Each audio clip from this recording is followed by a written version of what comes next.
can see I'm definitely a professional chef, but I certainly never stop learning, and neither should you, especially in the kitchen. And I'm gonna show you guys how to make a vegan ramen. We're bringing the restaurant home. I guarantee you guys, you're not gonna miss the meat and that fatty pork. I've swapped out, this stock here has been going for a good couple of hours. So 2 hours on a nice rolling boil. And I've got all these base ingredients here. So onion, ginger, garlic, spring onion. You can finely slice your ginger if you like, or just give it a quick bash. And then I've got some shiitake mushrooms for that deep savory flavor and almost a sort of meatiness that you would get from your meats. But we swapped this out and it's nice and veggie heavy. And then I've got these fantastic yellow soybeans, which give it that creaminess of the stock that you would otherwise get from your pork fat. Honestly, guys, it really works. You get a really nice creaminess, and then I'm going to season it in a second with some white miso and some light soy sauce. So the first thing is the stock itself, as I say, has been going for about 2 hours.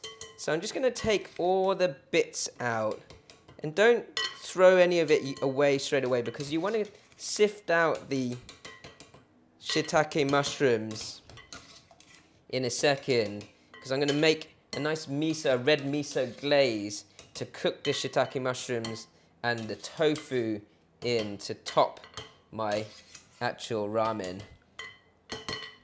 So once you've got as much of the stock ingredients out, then you can start to season up your soup ready to finish. And then it's just really a compiling job. So the hardest thing, or the thing that takes the longest for sure, is the actual stock itself. So that's boiling away on a medium heat. I'm going to season it with a bit of white miso, which is actually a miso paste made from white rice or rice grains.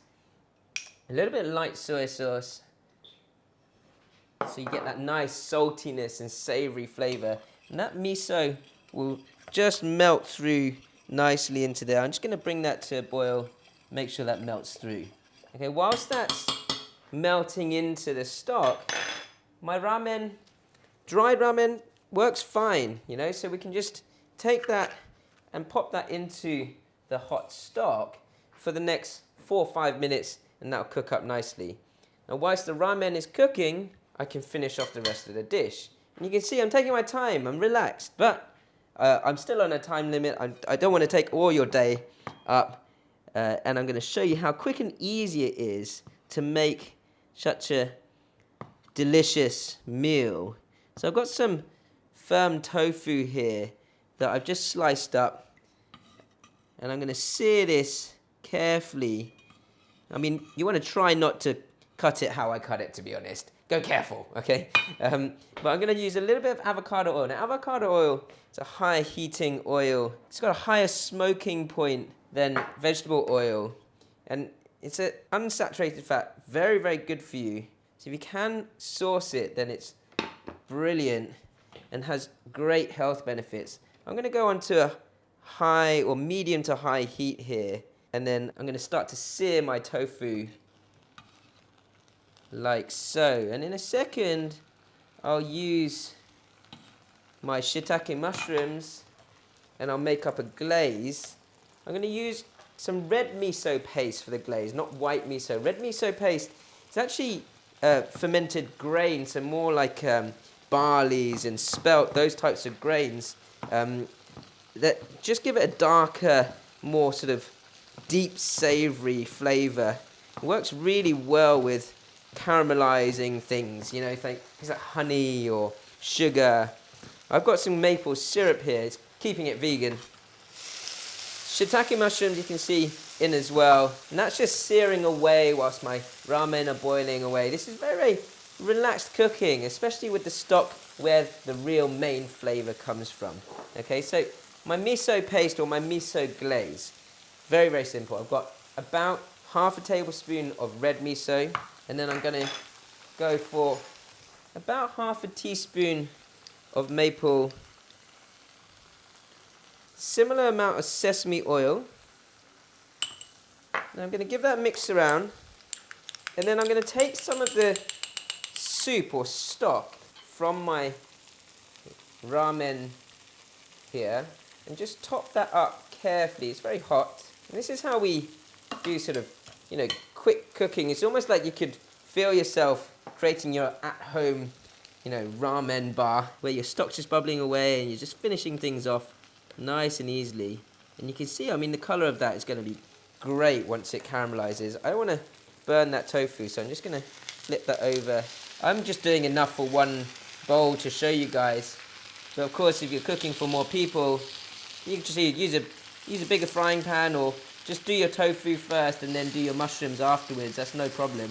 Now let that sear for another minute or so, and then I'm going to pour my glaze over the top. And I've actually got some carrot and some courgette here already sliced up nice and fine. You can slice it or you matchstick it, or if you have one of those spiralizers and you want to have a bit of fun, go for that too, no problem. Okay, this here is a tap choy.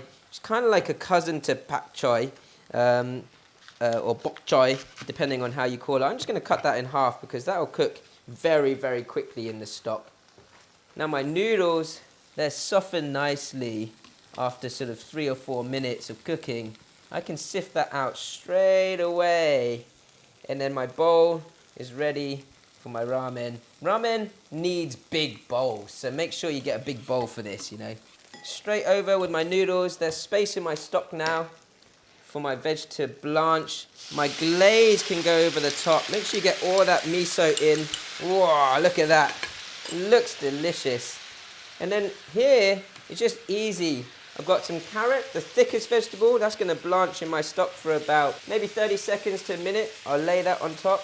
And then next up, my courgette, my vegetables. They'll go in for about 20 seconds. And then I'm going to start to serve this up. This is so easy. You guys can definitely do this at home.